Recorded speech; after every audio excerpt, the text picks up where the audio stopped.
sense of the structure last time in the main prediction, the crux of the standard model, the prediction of the Z gauge boson with a well-defined universal current interaction. We found out that there was a Z boson coupled with a little stronger than the W. Right? W has a coupling G. This guy is G over cosine theta W. But then cosine theta W is almost 1.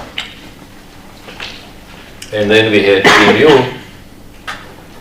And what was the interaction? Who remembers? There is T3.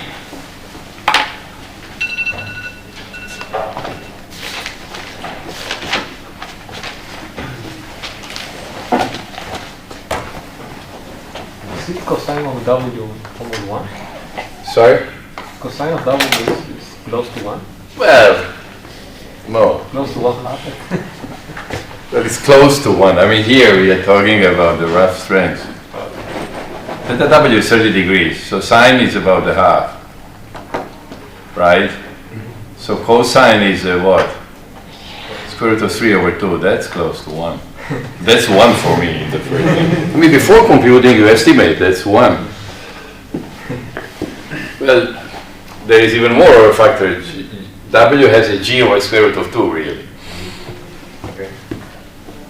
Even G is 1 in the first approximation, when you think about that.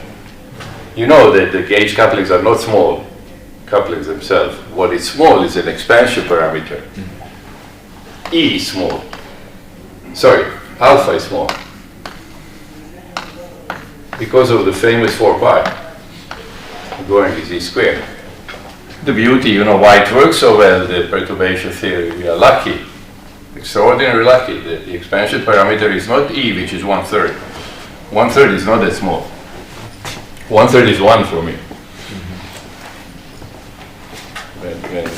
When we estimate things, we take, this is even bigger. G is, so E is about 1/3, and I think G is about 0.6. That's 1. Well, it has 2 pieces.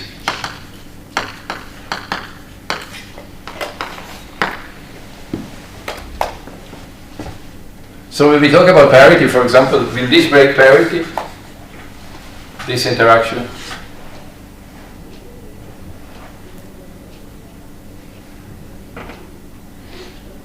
You can make a poll. You don't have to defend your view. You just tell me what you think.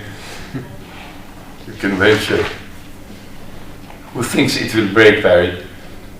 We can vote.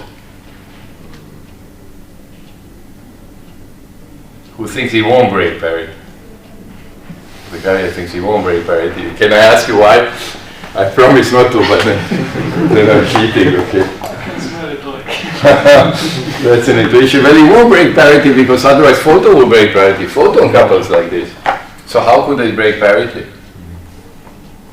Charge of left and right particle is the same. This is the essential thing, universality of the photon interaction. This is like saying that positron has the opposite charge from the electron. A left-handed electron and the right-handed electron, I can speak of a left-handed electron and the left-handed positron. That's analogous. Remember, we said so many times, charge conjugation takes left from right. So when I say that I have a charge conjugate state, the charge conjugate state of ER, for example, is left-handed. So we can call it ECL. And the charge of the positron is really minus, it's plus, sorry, 1. It's minus of the charge of the electron. QED conserves, by its structure conserves, okay? And experimentally it's extremely well verified. So this conserves parity. What about this? Okay, let me see the smell of a hunch. Actually, in some books, by the way, they write like this. And in some books they don't. L is, you remember what L is, right? In my comments. Why is it that some people write L? Well, some people could be wrong. But no, they are not. Why do some people put L and some don't? They assume that the fermions are left-handed already. Well, that's what the standard model is. It's not that they assume. That's how it derived. Everything was derived from the form of the Lagrangian. In their notation. Right. They take into account. You shouldn't say they assume. We established parity violation. Actually, you computed W decay, and I'll show you the plot of the W discovery. It's beautifully fits with what you compute. You'll see. Assuming you don't make a mistake. Okay, sorry.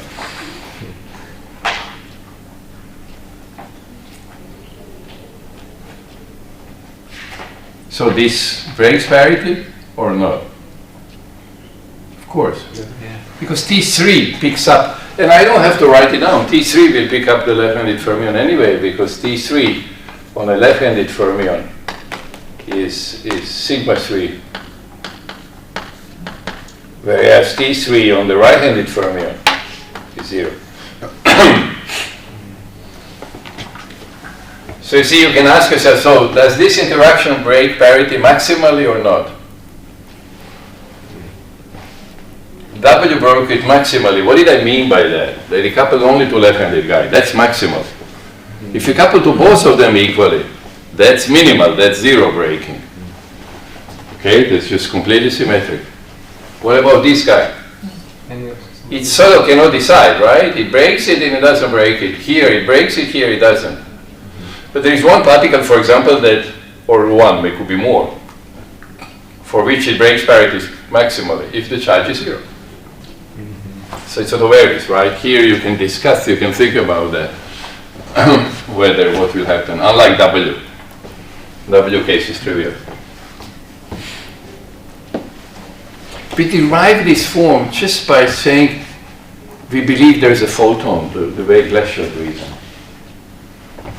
And we assumed that this photon had, we took into account the interaction that Feynman, Schwinger, well actually they told us before, but they proved to us, to Monaga and Dyson.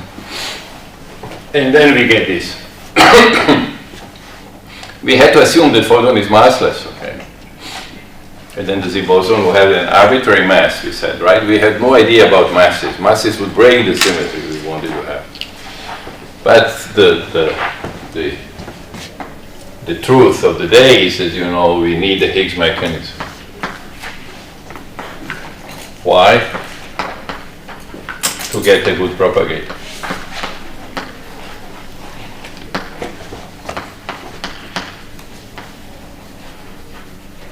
For Z and W.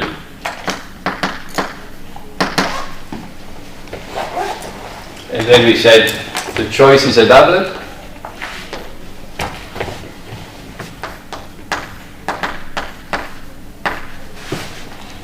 The symmetry is SU2L cross U1. Hypercharge. This is under SU2L. And we said the hypercharge we took to be 1. That was our convention that worked with the hypercharges of other guys. I could have started with this one, that would force me the hypercharges of the other, you know, it's all correlated, okay? But this was consistent with the hypercharges. That was consistent with my formula that Q is T3 plus Y over 2. And I had total freedom here. Why? Because I don't know what Y is. I could have put minus sign or some arbitrary coefficient and so on. So there are these conventions that are correlated. And then, in other words, so the standard model Lagrangian, I have to add the kinetic energy of phi. Of course, now generalized, covariant, minus the usual potential that we wrote many times, which in our notation would be lambda phi dagger phi minus v square over 2 square. we already had the kinetic energies, okay, implicitly written. Okay, I don't know if I did or forgot, for the SU2 gauge fields and the B field, right? There was, well, let's write let's see in its full glory, the standard model Lagrange. This is now the standard model. I have this. I have the kinetic energy for fermions.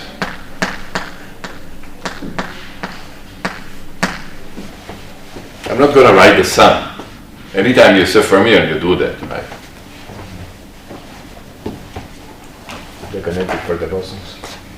The kinetic for the bosons, minus 1/4 F mu nu A. F mu nu A.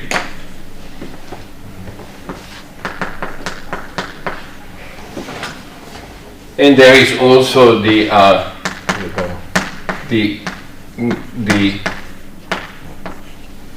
term for the B field kinetic energy. I write B mu nu because F may. And the kinetic and the Yukawa. And the Yukawa interaction minus Yukawa interaction that I will write just to have it fun.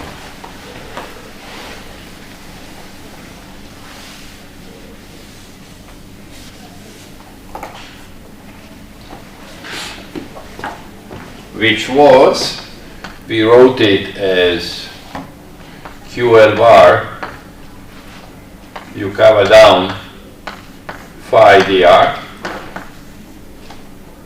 plus QL bar Yukawa up. I had to put phi star and then make it transform correctly by anti-symmetrizing the interaction. That's, you see what is happening. This is an anti-spinner, this is an anti-spinner. I have to anti-symmetrize to get spin 0. You agree? This is an anti-spinner, this is a spinner. I don't need to put anything. This will be trivial invariant. And there was also, UR. There was also the electron coupling, Yukawa electron, phi, ER, plus Commission conjugate.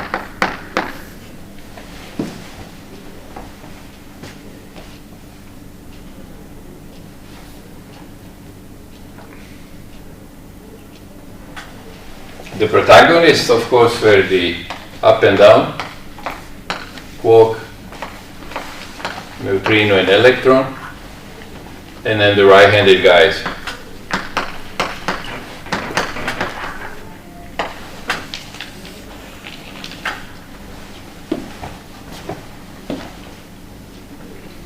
There's a lot of hidden physics, but it's not that bad, right? This is why you can buy a T-shirt, even including gravity, okay, ICTP sells you. And even including QCD, and that's sort of, a little misleading. This T-shirt looks like the truth looks easier. It's simple, it's profound. This is what is good to remember, but it's not easy. Especially the gravity part, as you know. That is being debated even QCD itself. We'll have to talk about QCD. Electroweak part takes sort of more space, but it's the easiest to work out because couplings are small and we can just sort of naively compute the way, well, not Feynman and company taught us at Hooft, then came at Hooft and gave us all the rules. So, from here we said that phi, remember what I argue, I showed you the other time with SU2 that the masses of the gauge fields, remember what we did when we did SU2? We found that all the gauge fields had the same mass, which was G/2. Something like this we got, you remember? When we did SU2? I showed explicitly it didn't depend on the form of the phi 0 here, which lives on S3. We commented on this many times. Now the thing is, we used to say that I can always rotate phi 0 into the form, which is 1/√2 0V, just by SU2 rotation. In other words, if phi 0 is not that thing, okay, call this phi 0 Goran, and there is phi 0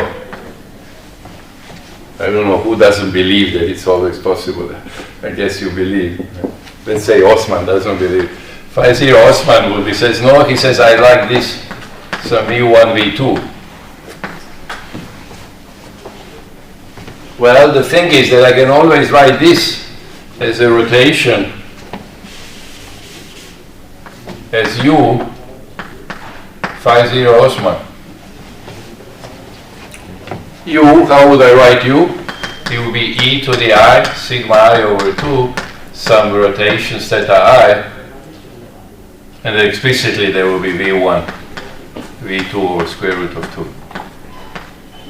It's very easy to find the rotation, right? This is the same thing that you do with the vector. Okay? I don't have to write it.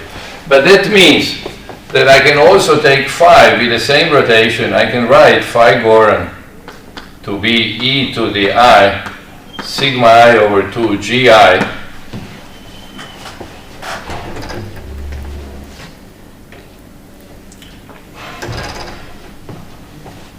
the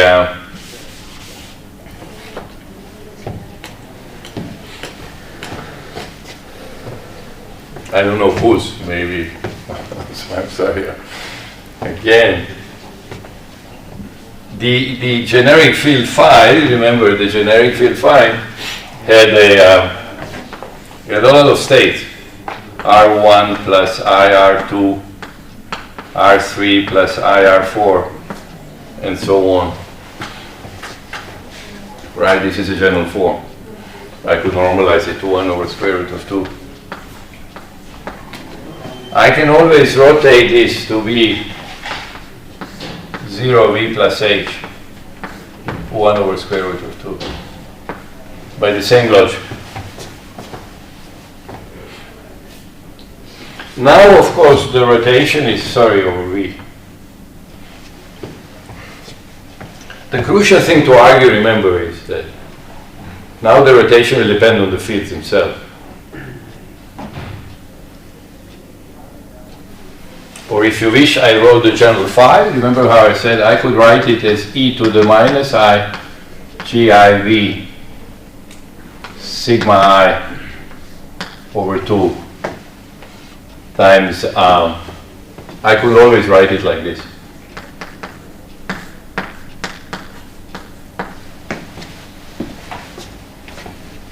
I have ways of writing my complex doublet with these 4 components which are real, or I can put 1 here and 3 here. Okay? Remember? That's what we've done. In every time there was symmetry breaking. Okay? But then we say this is not physical because this is just a rotation. This is an S2 rotation. Now I eliminate it by this rotation. This is unphysical. This is how I get rid of this. Would have been Goldstone boson, or would be Goldstone boson if I had not taken the symmetry to be local. This would be Goldstone boson, but they disappear. This we know. We've seen it in every example. Why? There are 3 broken generators. What we reasoned is that the Ti acting on phi 0 is non-zero. Y over 2 acting on phi 0 is non-zero, but actually Q electromagnetic acting on phi 0 is 0.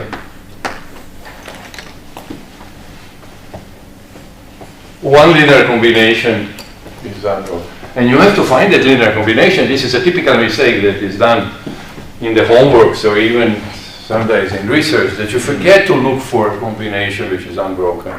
You say, I have 4 broken generators. Not true. You have 3 broken generators. You count all the linearly independent broken generators, okay?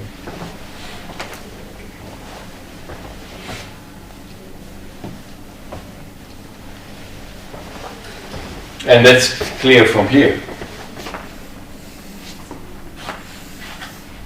Because the Y of the hypercharge, the hypercharge of phi is taken to be 1. So this is all with my convention. My conventions are such that, of course, I take the vacuum in this direction. It would be stupid to put in the other direction. See, I could fool myself. If I roll the vacuum in the other way around, I would conclude the charge is broken. That is true, but there will be another charge which will have a minus sign here that will be unbroken. It's up to me to find it always. And I've chosen this one because we actually did it explicitly in the SO2 example. It didn't matter how I chose my vacuum. Now I can be rest assured that everything is okay. This is a repeated argument that there is just a Higgs boson when you are lucky. The standard model, everything was sort of, you know, sheer luck for Weinberg in that 67 paper. Everything fell in its proper place. One Higgs is enough. We see it because we needed that Higgs for the fermions. And now we are reading off that it only preserves charge. So only photon will be massless, we are guessing. Zakaria would smell it. Okay. So without any further ado, I will take it now for granted that you remember that I can always choose phi.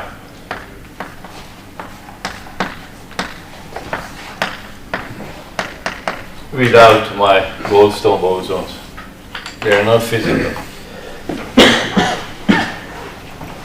What will we get from here? Everything is here now. This piece will give me 1/2. And how does d mu phi look like? Well, let's write d mu phi. I'm just going to take the interaction part, not the kinetic part, okay? The kinetic part will just give me kinetic energy. So I have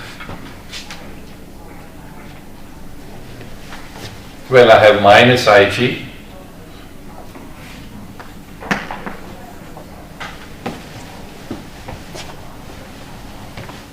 No, I don't have minus Ig. I have a half, which is common. And I'm going to have G A3 plus G prime B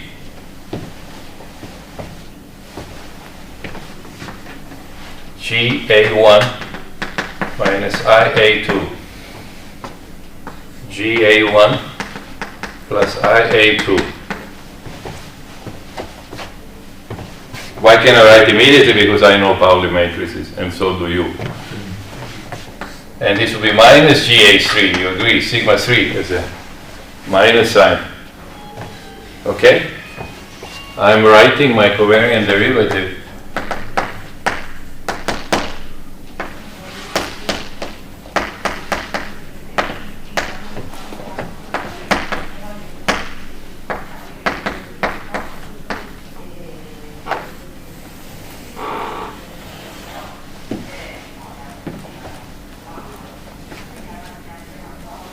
So what will I have here? Plus G prime B.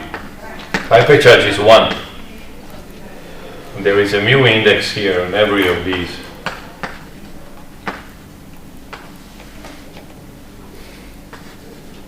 This acts on 0 V plus H. And I'm taking the absolute value square. Symbolically written, right? I'm taking dagger times itself. Okay? Sorry, this should have been inside. So here I have 1/4.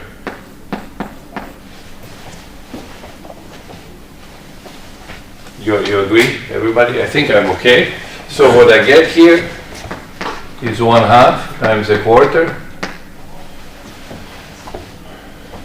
So what will this be? This will be G A1 minus I A2 mu, and then minus G A3 plus G prime B mu absolute value square. You understand what I mean by this, all of you? This is just times V plus H squared. This is a common factor, V plus H squared. I could have taken it out immediately. So this is 1/2. My normalization of the mass terms has half because my kinetic energy had a half. Then I have 1/4 v squared.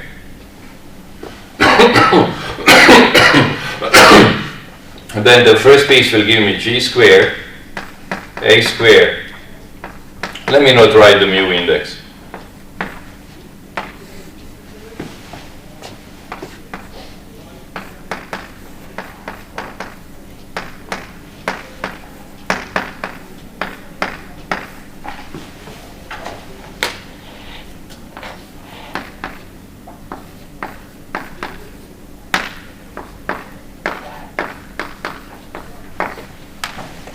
I took v squared out in order to read off the masses, and I keep the interaction with the Higgs.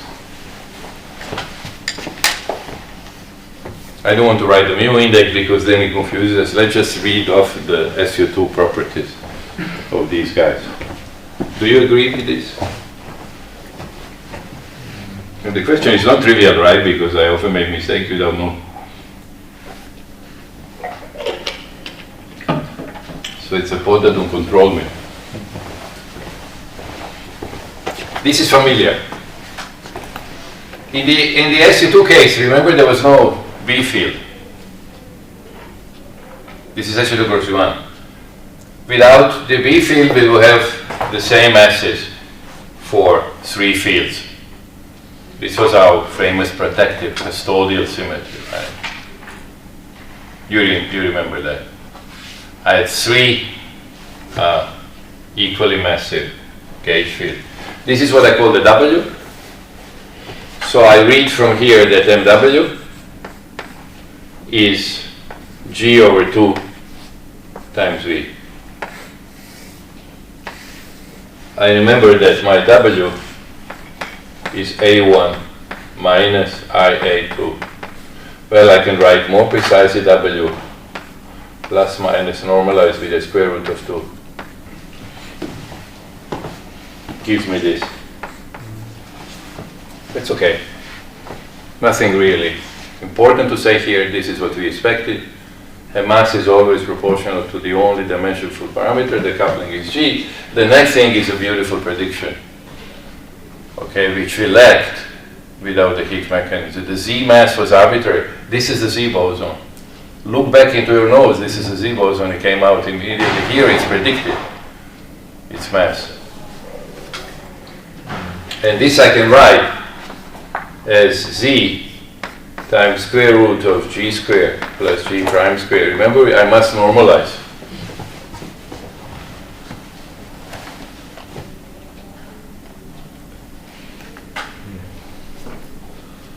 So I have a prediction immediately that mz squared is G squared plus G prime squared divided by G squared times MW squared.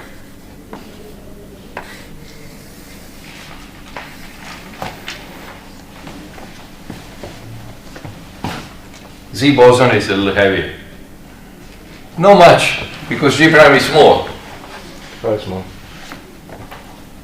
You should remember it. How big is theta W? Ah, okay. Yeah. So I'd like to know. Good you ask. I'm glad. Let's try to remember. There's Theta W about 30 degrees. Yeah. So that means that sine theta W is a half in the first approximation. Let's take it. And then cosine theta W is? Square root of 3 over. Is square root of 3 over 2, which tells me that tangent theta W is what? It's 1 over square root of 3. And that's G prime over G. So G prime is smaller by a square root of 3, right? Then it's not a big, it's not 10 times smaller. Okay, I'm trying to leave everything on the blackboard. Have letters big enough so that you can see them. Maybe I should write smaller letters. I don't. My eyesight is, I should start wearing glasses. Okay, but maybe you guys can. No, it will get too small if I make it smaller, right? So let's keep the size. It's just I hate it, I have to erase something. Well, the first step.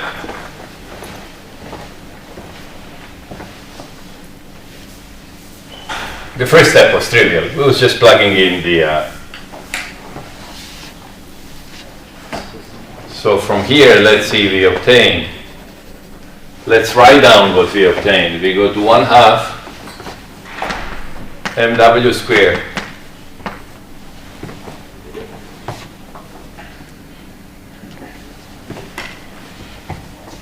a1 squared. Remember, I have a half. When I have a mw squared, then I have a squared plus a1 squared plus a2 squared. This is actually 2w plus w minus. You agree because of my normalization. There's always this extra factor of 2, both in the kinetic energy. Important thing is that the overall coefficient is the same. mw is written there. And then there is a 1/4 mz squared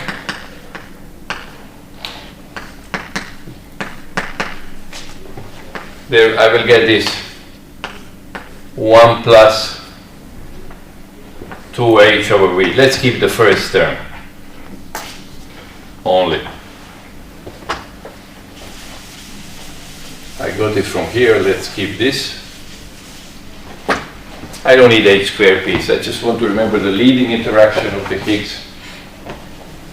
So my famous theorem is being proven again. I get masses from the Higgs mechanism, and I also get the interaction proportional to that mass, which I expected. The thing is just to remember that mz, in other words, or better to say mw, I can write nicer, is mz cosine theta w. Let me see if you agree with this. This is really cosine squared. 1 over cosine squared. mw is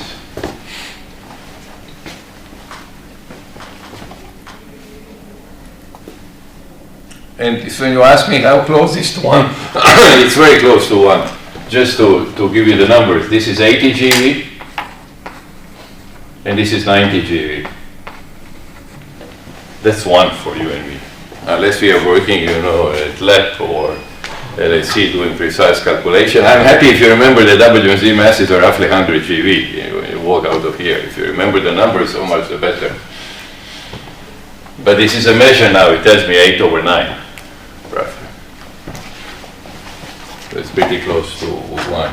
So we also predicted that there is a particle that is orthogonal to the Z boson, and therefore it is G prime A3 plus G times B divided by the square root of G squared plus G prime squared. I call it a photon because it's massless. This is a great prediction that comes out in the minimal standard model with just one Higgs doublet. The one paper I sent you, the 67 paper of Weinberg, photon is massless. Period. If I believe in that theory, photon will have zero mass forever. Of course, if the photon has a little mass, I'll stop believing in that theory. We are looking for the, you know, the deviations, okay? That's what physics is all about. We believe in Newton, hoping that he will be wrong if we go centuries back. And slowly but surely something creeps in. We'll never know what will happen to the photon. One thing did give in, we'll talk about it. So this is new. This we didn't have before without the Higgs mechanism. All we could do if we were Glashow is to say, if you tell me that photon is massless, okay. If you tell me what Z mass is, I can incorporate it, but now we are making predictions, okay? So this is a more complete theory.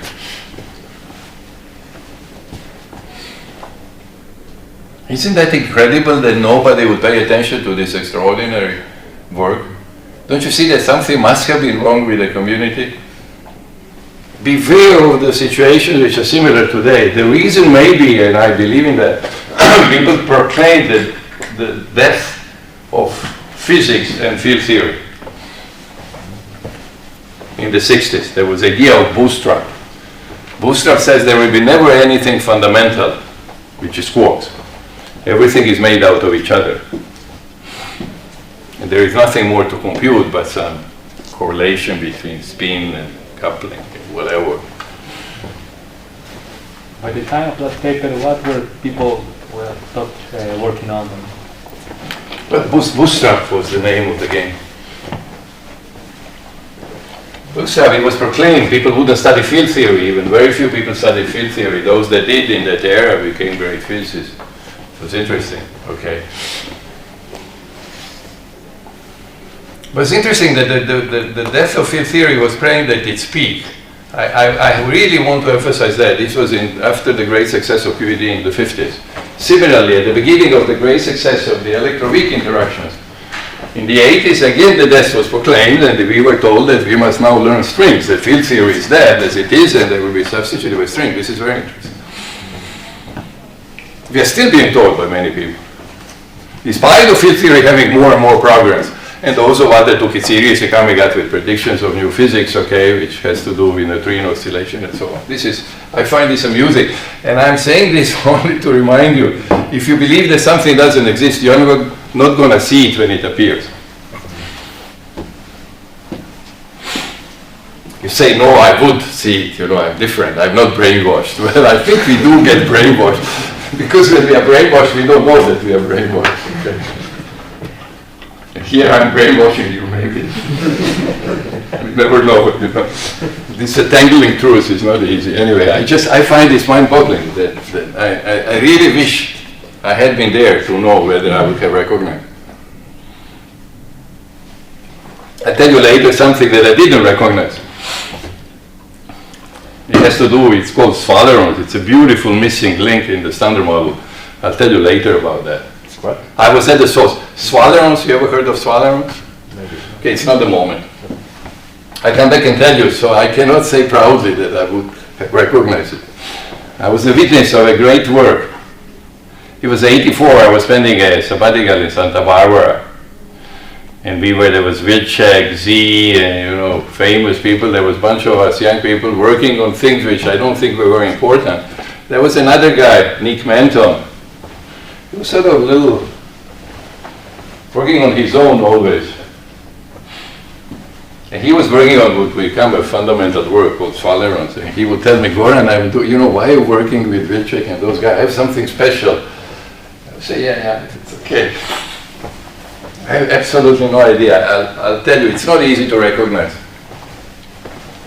a masterpiece before it becomes proclaimed. But somehow I find this very strange because it's so predictive and so simple.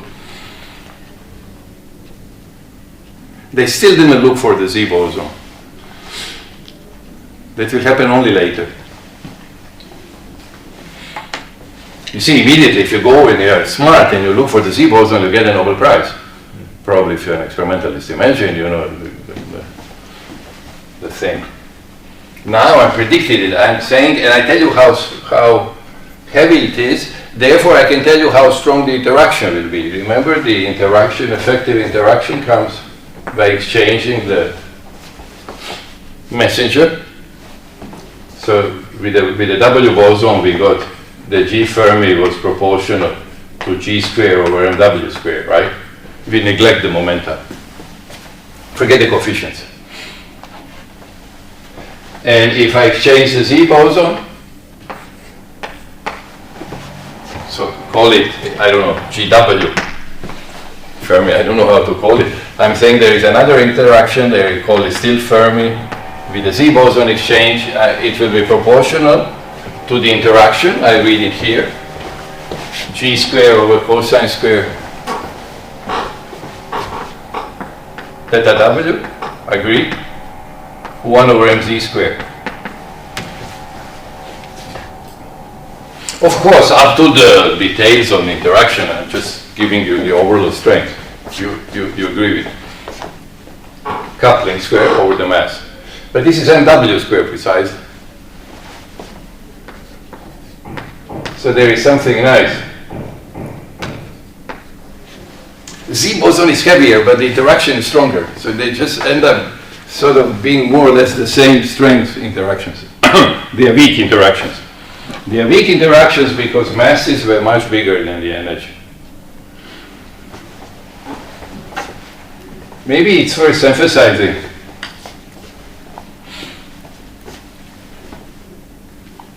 where. What do I erase now?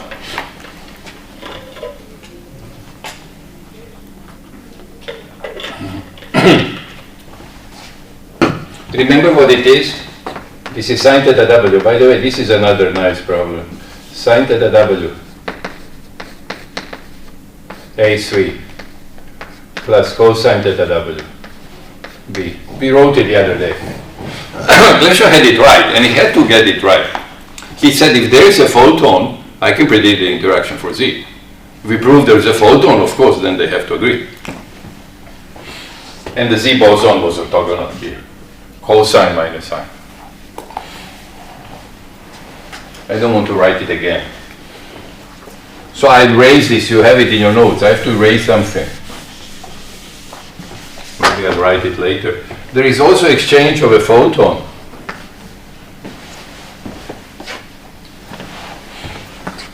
And that would go as E squared over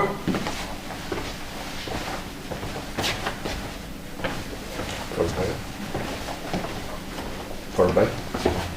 No, I didn't write 4 pi here. Ah, okay. No, what is the strength of this interaction? It's given by W mass, it's given by Z mass, and the coupling. It's given by photon mass 0, or it's infinite. No. Why? Because the propagator is 1 over q squared. There was actually q squared here, which was very tiny. So you see why the interactions were weak. Do the experiment where this is MeV cubed. So electromagnetic goes as 1 over MeV squared. This goes as 1 over 100 GeV squared, which is 10 orders of magnitude weak.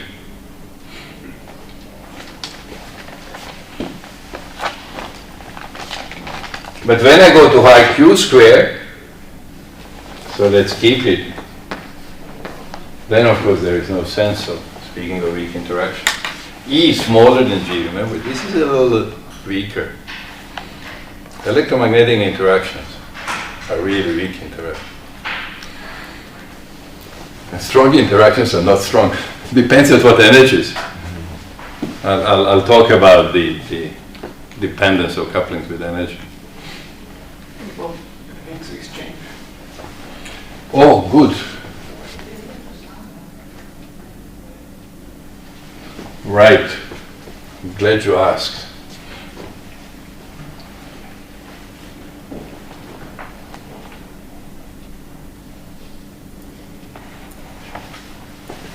Well, this you know, this was all derived before. This I can erase.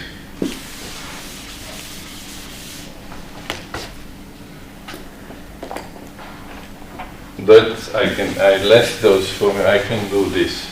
And there is also Higgs, not to forget that.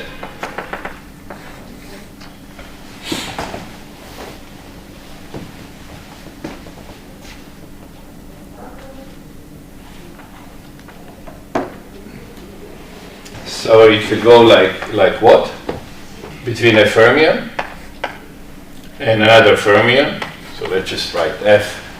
It will be proportional to, what's the coupling? Yukawa. So it will be Yukawa fermion. Let's write square actually. If it's a different fermion, Yukawa times Yukawa prime over mh squared minus q squared. Where we are at low energies, okay? When we are high energies, it doesn't make sense to speak like this. At high energies, we look at the direct interactions, not just the exchange of some kind of low energy effective theory. So you see what the point is. We started doing that, and we'll now immediately conclude from here. Okay, before I go on, let me now just clear this. It was implicit the other day.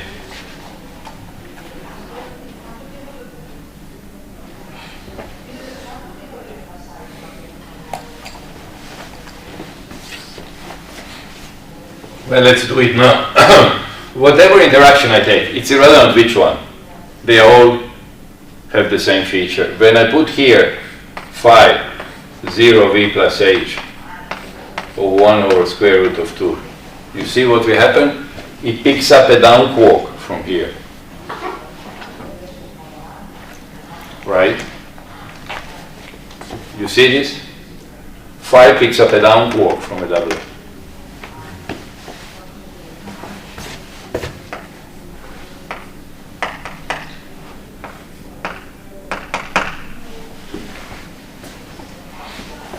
So what I will get from here is 1 over square root of 2 u kappa d dl bar dr minus d plus dr bar dl v plus h.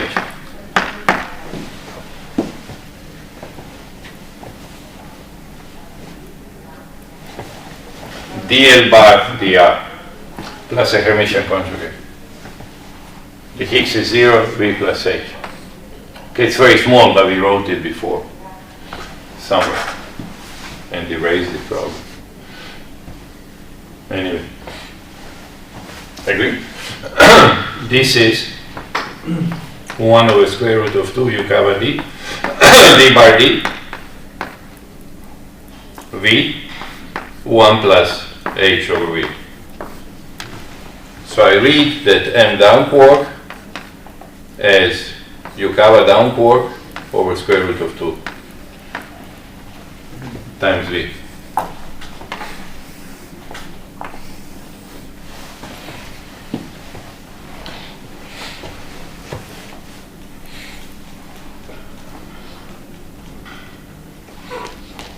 It completes my formula for masses.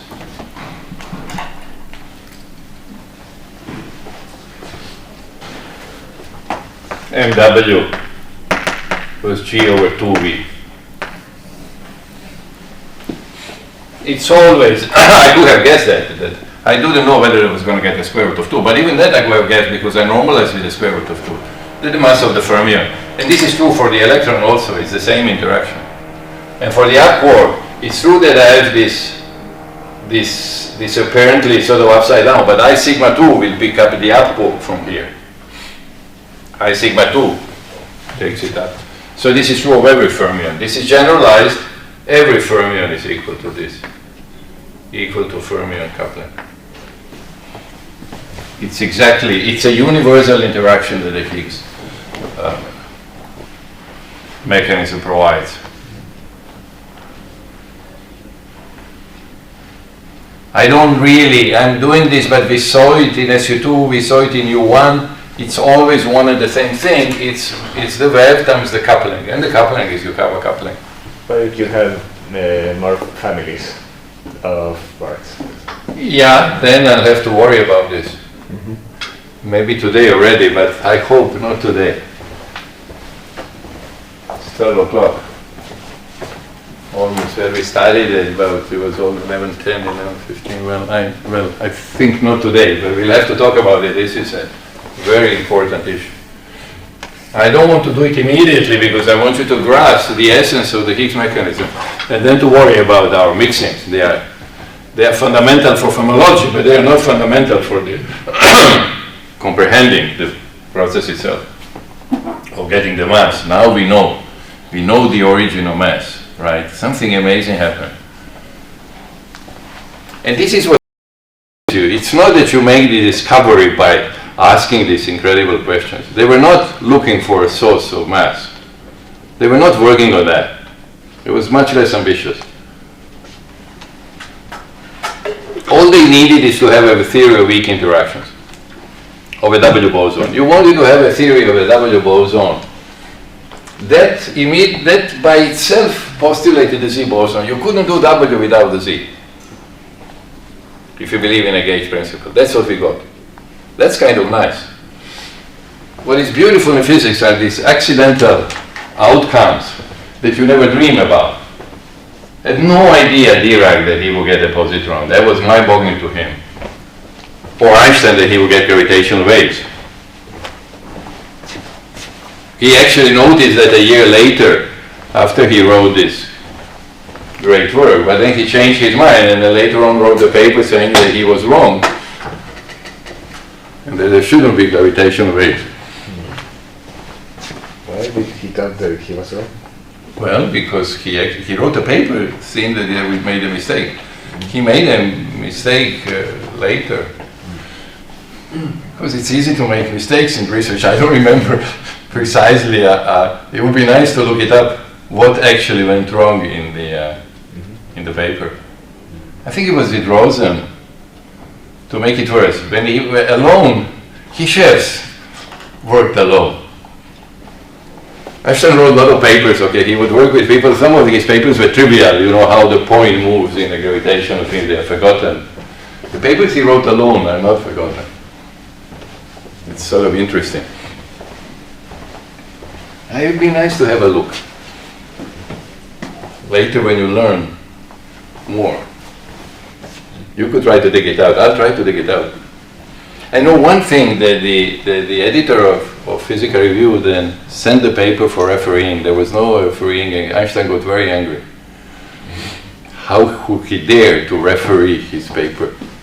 The referee found a mistake, by the way, and Einstein was so angry that he didn't want to take it seriously. But this is not, you know, Einstein was not completely stupid. That's how this says.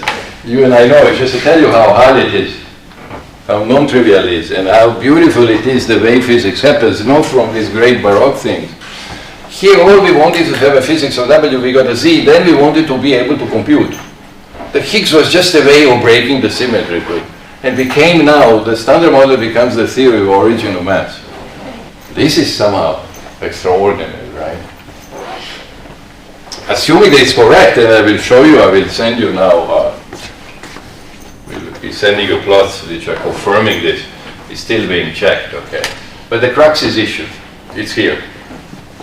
So let's write down the Higgs interaction. So you see now immediately, Yukawa coupling is small.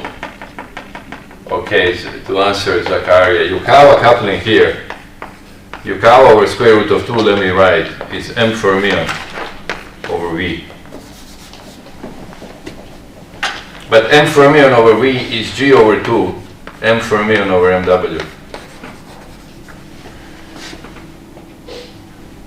Agree? So, and fermions are very light. I mean, the light fermions. This is my first generation, okay? Now I'm okay. This is up and down quark. They are terribly light.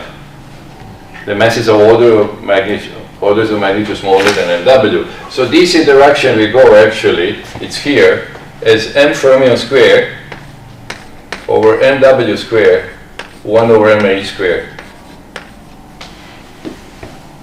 So it's very, very big. That's why we don't talk about this interaction. Notice if this interaction existed, it's a scalar interaction. Imagine that if this coupling was not so small, we would have seen it. And then I could predict the Higgs mass from the strengths of interaction the way I can do here. I can predict the W mass.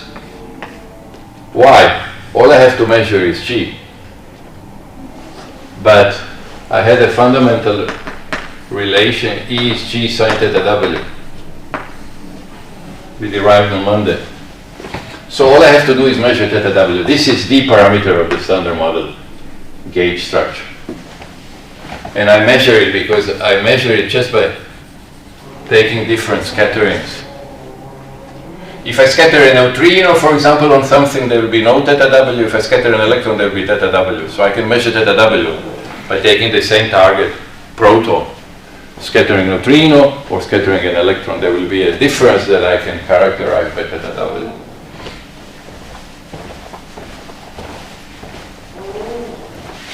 We'll come back to that. So, and here I have the whole information is that there is G squared also.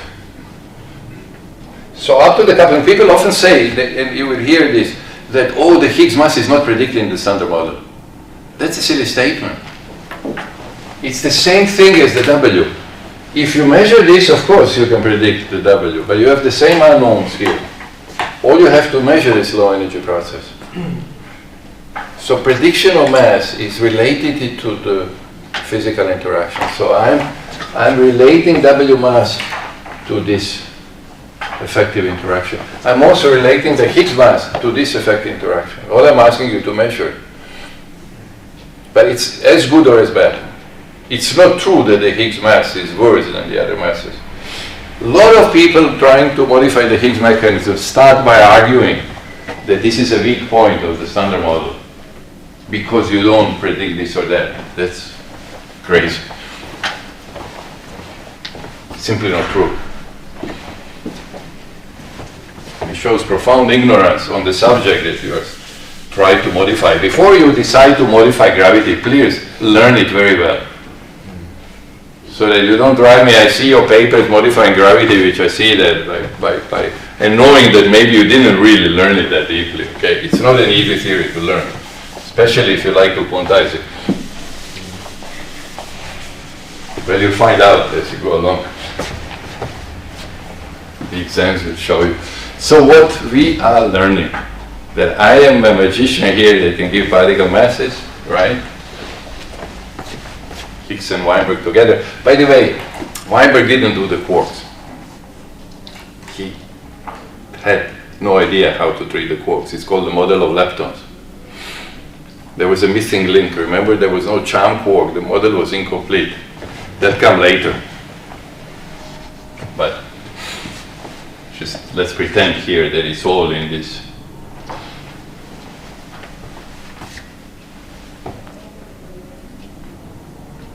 If he had just said to himself, let me see what happens for the first generation, he could have written a model of fermions. You see, it's good sometimes just to do the zero path, zero step. If you just do the first generation, you don't need the charm quark, and you can actually write this, which he didn't. He knew too much. Okay, let's just say here, I want to see how the Higgs couples. Okay, so let me read it off. Right, so from here I will get, so the first term is the mass, which I took out. So the Higgs interaction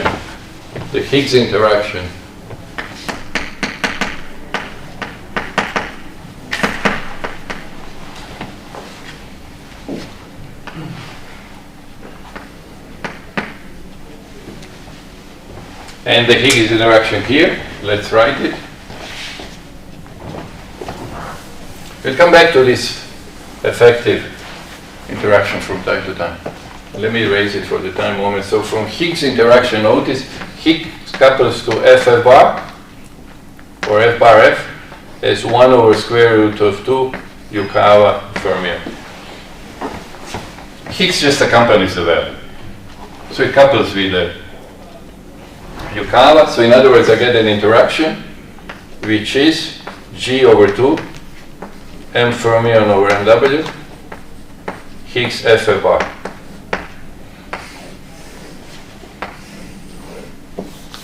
This is the famous Yukawa interaction. It's proportional to fermion mass. Since it's dimensionless, it has to be normalized, and I normalize it to MW, the most natural thing to do because the scale is MW. And all I have to remember is that M electron is 10 to the minus 5 MW roughly, and M quark is roughly 10 to the minus 4 MW. This you take my word for. Up and down quark. There will be a few MeV, 10 MeV at most. And this is why this interaction is so weak. This is why we couldn't produce the Higgs. Otherwise you would have seen it at the same time when they started. Now you know, they could have seen this. The Rubia, Darula, and those people when they saw the Z boson and the W boson. Except that the interaction is so much weaker because Higgs is not so heavy. it's not that much the problem of large mass. It's the same 100 GeV scale. The trouble is that the coupling, how do you produce the Higgs? Either by electron, positron scattering called LEP, but that's even worse. You lose 10 orders of magnitude when you want to do that. Or you look at the PP bar machine, but it goes through quarks, and you lose all 8 orders of magnitude. That's why they couldn't see the Higgs. This is why, in some sense, LHC people were extremely lucky. I'll talk about the Higgs a lot. The people before knew how to look for it and look for it, just didn't have enough strength, or in some case enough energy. You will see why, but that comes later. So Higgs coupled to the mass, and from here we can also read the way Higgs couples. So this is MW. Read what MW is. No. H over V. 1 over V is 2 MW over G.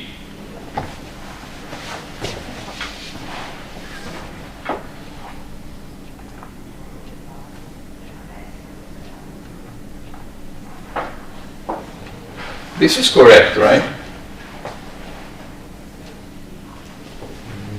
I think this was correct. This was just my mass term, right? I didn't omit anything there. So what I have here, 1 over V is, let me write down what 1 over V is, or 2 over V is what? G over MW. H times this. This is what? The first piece will give me, oh, this half cancelled, I forgot to cancel it. So the first piece will give me G,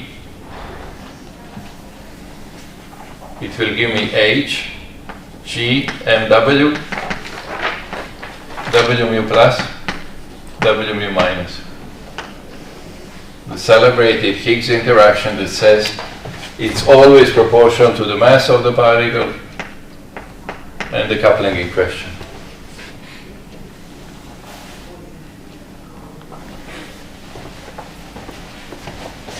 And the Z boson, we have 1/2 G over MW. I can write as G cosine theta W, and then I will get MZ here.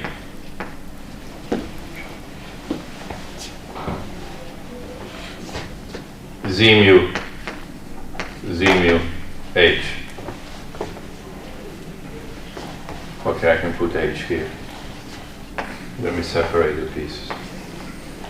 Half is just normalization of my W states. W plus W minus is 1/2 A1 squared plus A2 squared. They are complex fields, so that's the only thing to keep in mind. But look, I got G times MW, I got G over cosine theta WMZ. All I wrote that MW is MZ cosine theta W, which I have somewhere here.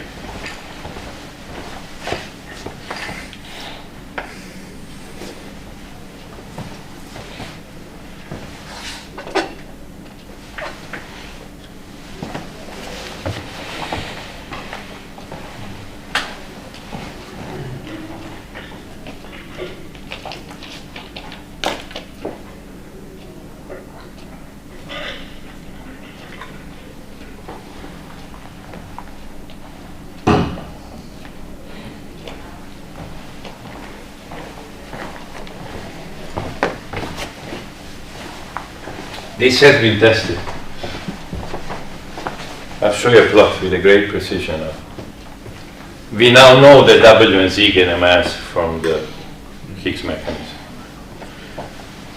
You just look the way they couple to the Higgs. You see, this is true only if they get the mass from the Higgs mechanism. This is the verification, right? Like here. This is true only if you get the mass from the Higgs mechanism. The first piece was here in V, H accompanies V. So if I test this interaction, and what can I compute? For example, here, in this case, what I have to compute is Higgs going into FF bar.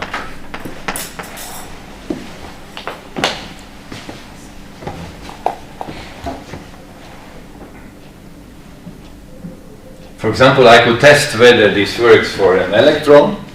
The trouble is that the rate will be very small, right? We are far from checking the electron. What has been checked is B quark, tau, and even top quark. Of course, Higgs does not decay into a top quark, so you have to think a little bit what to do, how to. I don't know, later today or Friday, we'll have to think a little bit when I clean the dirt and kind of summarize what you learned on Friday.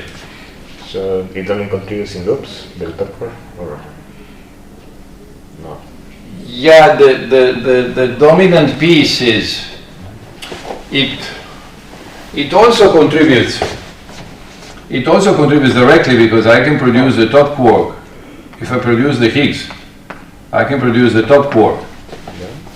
It's just that top quark is produced a lot, so this is not the best way to look for the probe of this coupling because the thing is full of top quark. It's actually better to look at the loop, ironically. Okay, I'll talk about the loops. But strictly speaking, once I produce the Higgs and I measure its property, I can also look at this channel. This is, you know why it's hard, because top quark then decays into B quark and so on. I already have the B quark from the direct production of B quark in a machine from the Higgs. So, not that it's only in the loop, it's just better to look in the loop. Why is it there? Because that's very hard to see this.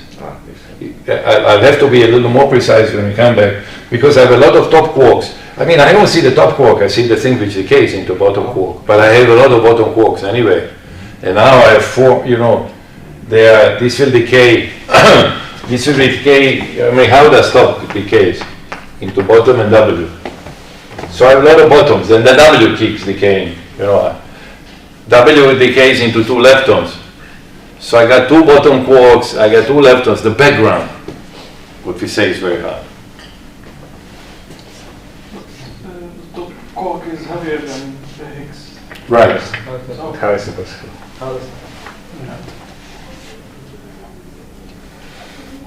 Well, how is it possible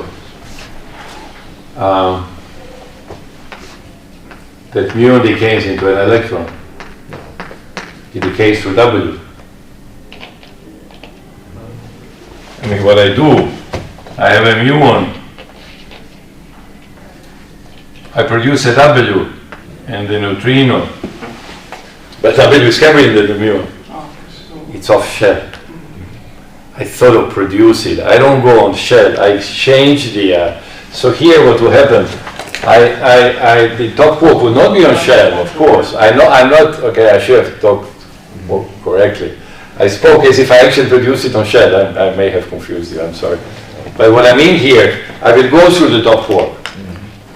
So this, of course, will be suppressed because top quark is heavy. I have a lot of energy at LHC, so it may not be so much suppressed. It's the fact that I have, you know, two bottom quarks and four other leptons, some of them neutrinos. It's a disaster to look there.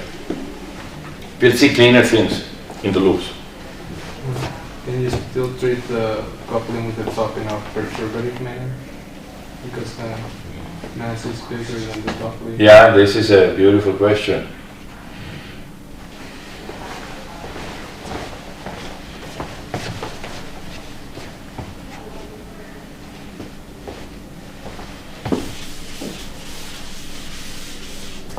So remember, alpha electromagnetic is E squared over 4 pi, and it's roughly 1 over 100. Don't learn it, it's 1 over 137, it depends on the energy. It's a tricky thing, okay? Now we know that you know alpha weak, well, why is, this is correct, it's G squared over 4 pi, and this is roughly 1 over 30, it turns out. Let me put 120 to be. So I can write this 30. You know, this is a ratio of sin squared W, which is roughly 4. Then we have alpha top. Is Yukawa top square over 4 pi, for example. This is the coupling. And Yukawa top is 1, basically. Where is it?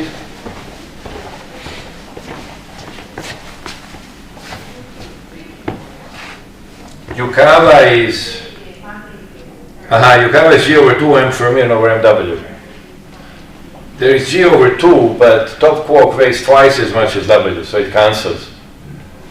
And G is roughly 1. So Yukawa top is roughly 1. This is why chem is work. It looks large, but it's not large. This is roughly 1 over 10. It's still perturbative, fortunately. You could actually worry, but in order to make any of these statements, I'm at the machine and I'm talking about quarks who have strong coupling. Then you should ask me, what about strong coupling? Aren't you worried about strong coupling? Well, it got weaker by that time. So at these energies, you know, I'm speaking at LHC energies. Roughly, these numbers, we can read them off. Alpha strong is also roughly 1 over 10, maybe even smaller. This is an incredible luck that this works out, okay? So the great success of the Standard Model is not only in its beautiful structure, simplicity, primitivity, also is the luck that the couplings are small, so we can do these calculations, okay? You better have luck, you know, that you know.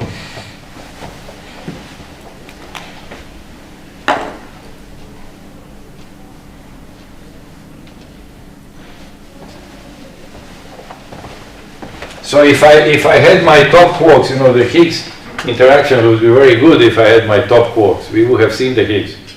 It's just there are no top quarks anywhere. There are no top quarks, you know. We are very restless, so we have this, you know, funny ways of violently smashing things, you know. The way we do physics is, you know, you want to see what your phone is made of and you smash it against the wall. This is the way we do it, right?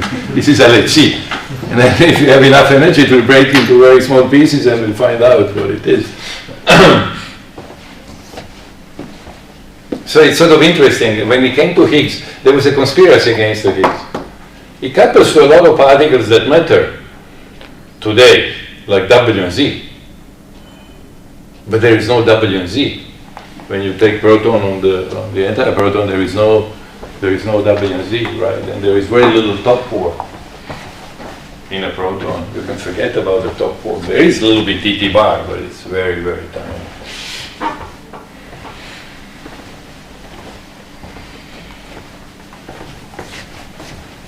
Oh, I can say,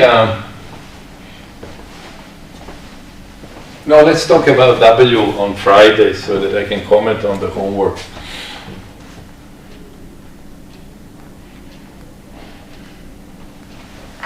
Let's try to erase the details and just keep the thing that we need here.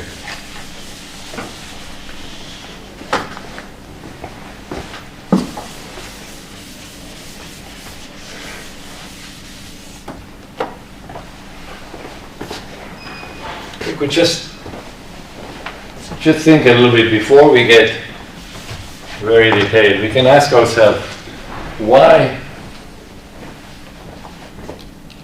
they didn't see the Higgs is kind of obvious in the old days because the coupling is small, we said. But how would you produce the Higgs? Let me think. And we stop here, just to chat a little bit now. The lecture may have been heavy, there was a number of things. So let's relax and just talk. How to produce the Higgs? What should I do? I can't produce it directly. Ideally, I will take a T quark, scatter on a T bar quark, and I will produce the Higgs. If it doesn't work, I don't have a T quark. I have a proton. Proton is very little coupled to the Higgs. Proton gets most of the mass from the kinetic energy of gluons and quarks themselves. All of it, basically. So what I have to do to produce the Higgs? Collect 2 protons. But how do I produce it? The coupling is small. In other words, since I wrote it here, the couplings to the, okay, how to say, how do I produce a W? By having something that I already produced, like electron and positron, or quark and antiquark. I have them, and they couple. Why I can do that? Because the coupling, or W couples like this. And G is basically 1, so I don't even have to write it. So I need particles that couple a lot to my particle to produce it. So if I want to produce the Higgs, I have to have a particle that couples a lot to the Higgs. So which particle can that be? It's not up quark, it's not down quark. Particles that you know very well that you studied. Well, these guys couple a lot. Because the Z mass, let's go to the LEP energy to understand what it means a lot. Let's talk about LEP. You can ask me, why didn't they see the Higgs at LEP? Or how do they look for Higgs at LEP? Let's do that.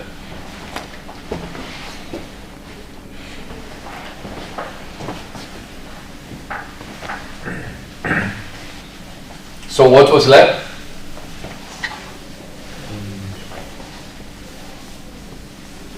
What was LEP machine? LEP, large? Large. Electron positron. So they had electron positron. Do you know how big the ring was? The same as. It's the same ring of LHC. 27 kilometer circumference. And you remember the energy of LEP? So LEP.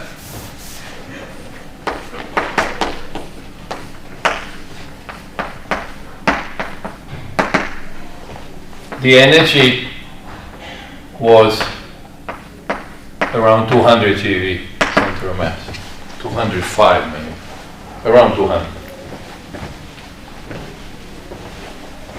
Center of mass energy.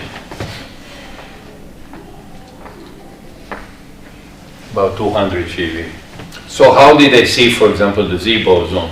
Well, E bar.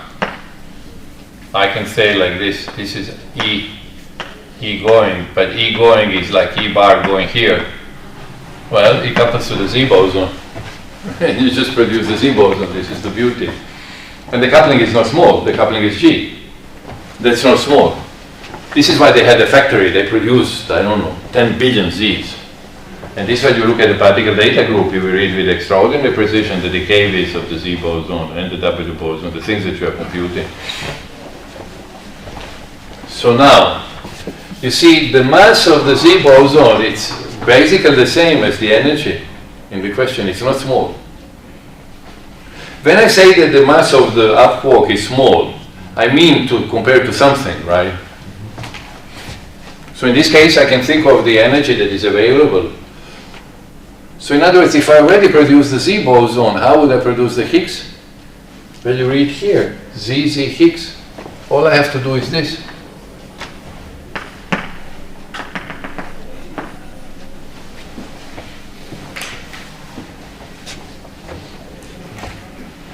And here I am, because this is not small. Okay, often this thing we call, you know, when it's like this, we call this coupling ZZ star Higgs. One Z is of shell. When you see the asterisk, that means it's of shell. Just to remind us, okay? Like when you asked me before, what about your top quark? It was off shell. It wasn't really there. So, and this now, you know, it may carry energy, but the mass is large here. I don't lose anything. So see how unlucky they were? I think they had 205. They got so bloody close. They said before they shut them down that they saw the Higgs with a mass of 115 GeV. Because they could see the limit. It depends on how much mass you have. This guy carries 90 GeV. This guy carries 125, we know today. They just missed it.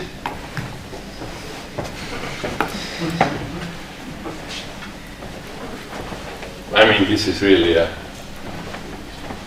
what other ways you could produce the Higgs?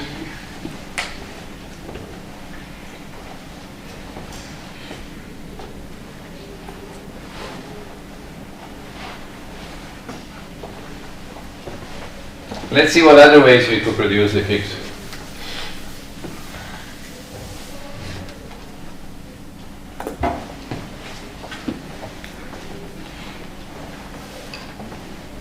If I have two W's, I could produce Higgs. But look, we could do the following. Electron, positron. Imagine exchanging the W here. This will become neutrino. This will become anti-neutrino. So I have another W. One is W plus, the other is W minus, right? Imagine electron entering and this entering. So electron is giving me W minus, this is giving me W plus. This will produce the Higgs directly. Now I have enough energy because these are neutrinos in the final state. This cross-section was just a little too small for them. We could compute this cross-section, okay? We can, it has to do, you know, when you talk about the machine, today as we are chatting informally now, the things that characterize the machine, I'm sure Alexei talked about it, is the energy that gives you the capacity of producing heavy states, plus luminosity, right? It's a thing that allows you, that gives you a chance of seeing the process.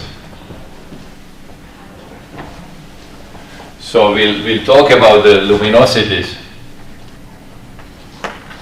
of these machines. I don't know how much you remember, so each machine, you know, LHC has a lot of luminosity. It's helping us to see things which, you know, otherwise we may would. And the thing is that when you look at the number of events, this is going to be proportional to a cross section, right? Depends on the strength of the process and the luminosity. The bigger luminosity, the more events I will get. Luminosity is capacity of the machine. You see, the units will be inverse of the cross section. So we give a number of a machine, you know, luminosity of a machine at the LHC is something like 10 to the 34 over centimeter square. Okay, it's a big number per centimeter square. Cross section often is small. So, and we could do that. I don't know. This could be a thing. Maybe we can estimate this or see that. Try to see, not today. The day first didn't have enough energy, just there, and then the cross section was just unfortunately a little too small. That's not fair. Imagine then spending years and years. The things will repeat at Tevatron. Tevatron will get enough energy but not enough luminosity to produce the Higgs. Just barely. Some people even claim that LHC should get a Nobel Prize for the Higgs. It was the thing that drove me crazy. Because there was nothing really that they had to do. That's asking too much. These people knew how to look for the Higgs. All the Higgs physics was understood. I'll send you some sort of summary of Higgs interactions. You and I will try to reproduce them. We can estimate most of it. We have enough knowledge. Okay, this is how you would produce the Higgs. So this is often called the W fusion. You see, you fuse to W, produce the Higgs. Here, this is very nice if you have energy, right? It's very clean. This is beautiful.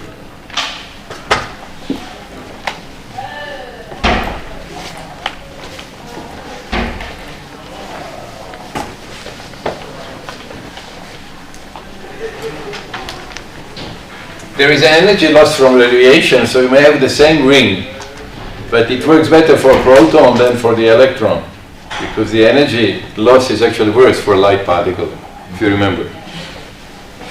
There was a thing to take into account. How else would you produce the Higgs? Now you're at the LHC, and then I can let you go. Let's just tell me that. How could I produce the Higgs at LHC? I can do the same similar thing, right? I have now I can do this, right, at the LHC. I have P plus P going into something. Here there are quarks, here there are quarks, but also antiquarks. There's a cloud of quarks and antiquarks, so I do have quark-antiquark interaction. So for example, I can do, imagine up after bar producing directly Z, producing Z and the Higgs. That's one way, right? I can just imitate what we did in the electron machine. Electron positron, that's surely there. And I can do a similar thing like here. I can have a double fusion, okay? I don't want to repeat myself. I can take quarks and then becoming here another quark. Up becomes down, whatever. It's trivial. You'll see that in the information setting. But there is something else much more interesting. In a machine like LHC, what do I have? Its proton is full of, so it's a bag of, so think of it as a shopping area of quarks and gluons. So I have a lot of gluons. So how do I use gluons to produce the Higgs? Gluons are massless, remember? Today we are chatting. I'm not saying that I explained QCD, but I told you that gluons were massless. So how will I produce they don't couple to the Higgs. In order to couple to the Higgs, you need mass. So I have a lot of gluons. So if I can get a vertex, but they don't couple. Yeah, maybe producing top and... Right, well, why did you say top? Why not bottom or down quark? I love this.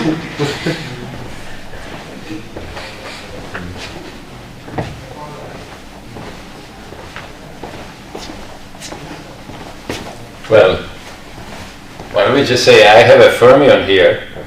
This is surely possible. And then the fermion couples to the Higgs in a loop. This is why the loop may be important. This is what Sergio asked before. This is a typical example when a loop can be important. So why did you say top? Forget Alexei what he said. Well, that's what you said it, but well, why was Alexei right? Coupling, so the Higgs is larger. Right. Large coupling. The other guys contribute very little, obviously, because it will go. This coupling is the same, right? This is G strong. This is G strong, and this is your Chaos fermion. And all the fermions are light. It's a very funny situation in the standard model. All the fermions are very light, and then the top quark makes this quantum charge. From being very light, it's given at the W. So this actually dominates. And by the way, it's a measure of the Yukawa top coupling, a beautiful measure, because I can now compute the cross-section for the Higgs production. And this dominates very much over W fusion, and this is the dominant Higgs production at the LHC. We would have to put the sort of numbers and understand. You may be a little worried because it's a loop, but the couplings are big, compensate for the loop. And the machine is full of gluons.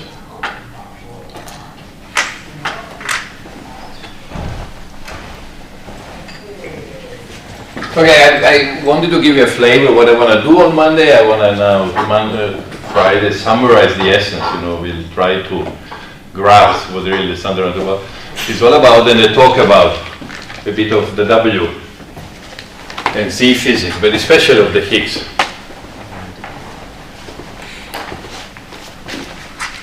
And this is the reason I can stop here, that the only particles that we know get a mass, let me just summarize here again from the Higgs, are these guys, W and Z. So you can still continue disbelieving. If you have some problem with the Higgs mechanism, you say, well, maybe, these guys, this was lucky up to now, it will fade for the first generation and so on. I've always believed, I believe much more now, that this agrees very well. Okay. Any questions? last questions there.